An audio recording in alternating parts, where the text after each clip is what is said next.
सत्यनारायण भगवान की जय। नमस्कार मित्रों, कैसे हैं आप सभी। उम्मीद करती हूँ आप सभी बहुत अच्छे होंगे और श्री विष्णु भगवान जी से ये प्रार्थना करती हूँ कि आप सभी अच्छे रहें, स्वस्थ रहें, निरोग रहें। ओम श्री भगवते वासुदेवाय नमः। ओम श्री सत्यनारायण भगवान की जय। तो आइए मैं अपने आज के इस वीडियो में आप सभी को मार्गशीर्ष पूर्णिमा के बारे में बताऊंगी और कथा भी सुनाऊंगी।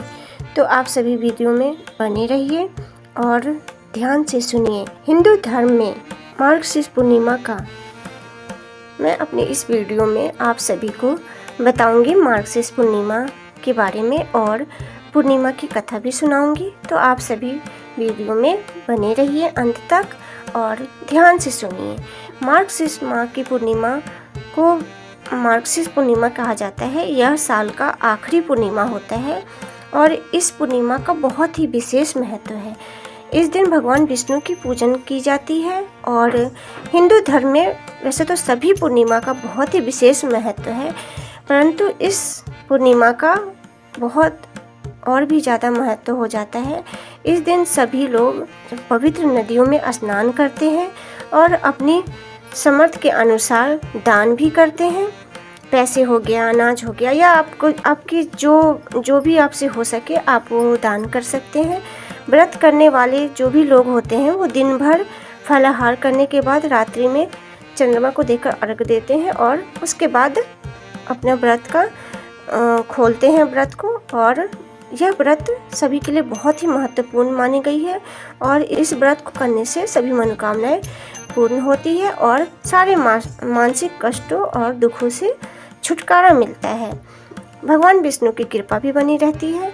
और मार्गशीर्ष पूर्णिमा व्रत मतलब कि पूर्णिमा की कथा, मैं आप सभी को पूर्णिमा की कथा सुनाने जा रही हूँ। तो आप सभी ध्यानपूर्वक सुनिए।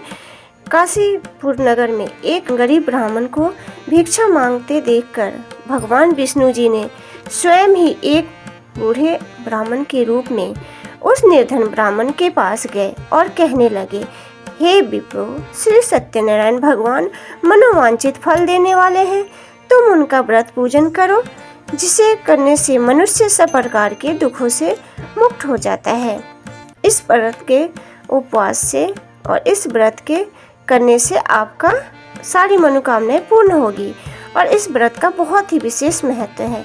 किंतु उपवास करना और भोजन छोड़ना ही नहीं, यह समझना चाहिए कि उपवास के समय हृदय में यह धारणा होनी चाहिए कि आज श्री सत्यनारायण भगवान हमारे आसपास ही विराजमान है।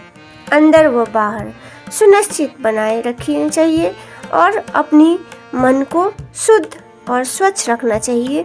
श्रद्धा विश्वास पूर्वक भगवान सत्यनारायण भगवान की पूजा और उनकी याचना करनी चाहिए और मंगलमय कथा करनी चाहिए। श्री सत्यनारायण की कथा बताती है कि व्रत पूजन करने में मानव मात्र का समान अधिकार है, चाहे वह निर्धन धनवान हो या राजा या व्यवसायी हो या कोई ब्राह्मण हो, अन्य वर्ग स्त्री हो या पुरुष। यही स्पष्ट करते हैं कि इस कथा को निर्धन ब्राह्मण, गरीब लकड़हारा, राजा, उत्कामुक, धनवान, व्यवसायी, साधु, वैश्य, उसकी पत्नी लीलावती, पुत्र कलावती, राजा और तुंगध्वज एक गोपनीय की कथा को समावेश किया गया है। और इस कथा के अनुसार जैसे लकड़हारा, गरीब और उल्कामुख गोपगणों ने सुना है, यह व्रत सुख, सौभाग्य, संपत्ति सब कुछ देने वाला है, तो सुनते हैं श्रद्धा, भक्ति तथा प्रेम के साथ सत्य व्रत का आचरण करने में लग गए और फलस्वरूप सुख भोगकर परलोक में मोक्ष के अधिकारी हुए। एक साधु वैश्य ने भी यह प्रसंग राजा उत्कामुक के सुना, किंतु उसका विश्वास अधूरा था और श्रद्धा में कमी होने के कारण उसने मन में प्रण लिया कि संतान प्राप्ति पर सत्य व्रत पूजन करूंगा। समय बीतने पर उसके घर एक सुंदर कन्या ने जन्म लिया। पत्नी ने व्रत की याद दिलाई तो उसने कहा कि कन्या के विवाह के समय करेंगे। समय आने पर कन्या का विवाह भी हो गया, किंतु उस वैश्य ने व्रत नहीं किया।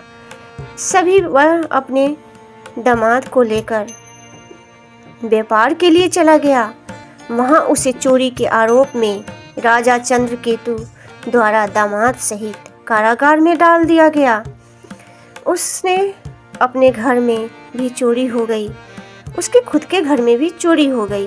पत्नी लीलावती और पुत्र कलावती भिक्षावृत्ति के लिए विवश हो गई।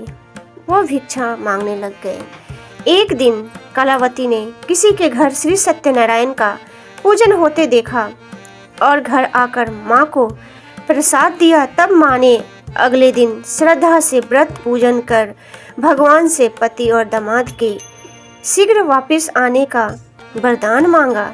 श्री हरि प्रसन्न हो गए और स्वप्न में राजा को कह दिया कि वह दोनों बंदियों को छोड़ दे, क्योंकि वह निर्दोष है। राजा ने अगली सुबह उनका धन धान्य तथा प्रचुर दिव्य देकर विदा कर दिया। उन्हें बहुत सारा धन और बहुत सारा पैसा देकर, सामान देकर उन्हें विदा कर दिया। घर आकर पूर्णिमा और संक्रांति को सत्यव्रत का जीवन भर आयोजन करता रहा। परिणाम स्वरूप उसे सांसारिक सुख भोग कर मोक्ष प्राप्त हुआ। इसी प्रकार एक बार राजा तुंगध्वज ने व्रत में गोपगणों को श्री सत्यनारायण भगवान का पूजन करते देखा, किंतु अपने अभिमान की वजह से राजा ने तो पूजा स्थल पर गया न दूर से ही प्रणाम किया और न ही लोगों को, भक्तजनों को द्वारा दिया गया प्रसाद लिया। जो पूजा कर रहे थे उन्होंने प्रसाद दिया तो उसने प्रसाद भी ग्रहण नहीं किया। परिणाम यह हुआ कि राजा के पुत्र धन धान्य और उसके सारे सुख सब नष्ट हो गए। राजा को फिर से आभास हुआ कि विपत्ति का कारण सत्यदेव भगवान का निरादर है। तब उसे बहुत पश्चाताप हुआ। वह तुरंत वन में गया और गोपगणों को बुलाकर उनसे सत्यनारायण भगवान की पूजा विधि पूछी और बाद में पूजा की। उसने देखा कि विपत्ति टल गई है और उसकी सारी संपत्ति तथा जन सुरक्षित हो गए हैं। राजा प्रसन्नता से भर गया और अपना सर्वस्व भगवान को अर्पित कर दिया और इस कथा से उसको मनोवांछित फल की प्राप्ति हुई।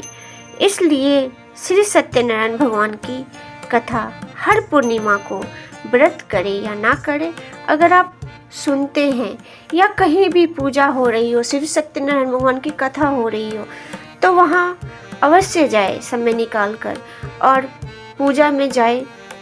तो वहाँ से बिना प्रसाद लिए वापस नहीं आए, क्योंकि जब तक हम सत्यनारायण भगवान की पूजा के बाद प्रसाद ग्रहण नहीं करते, हमें कथा सुनने का कोई भी फल प्राप्त नहीं होता है।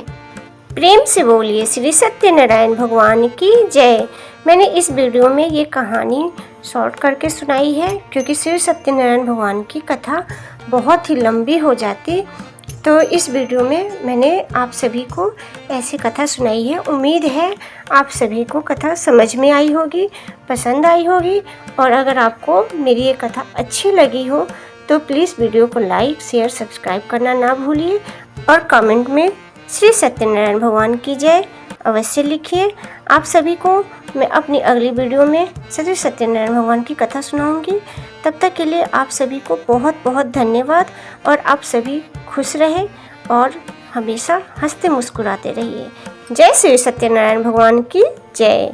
ओम श्री भगवते वासुदेवाय।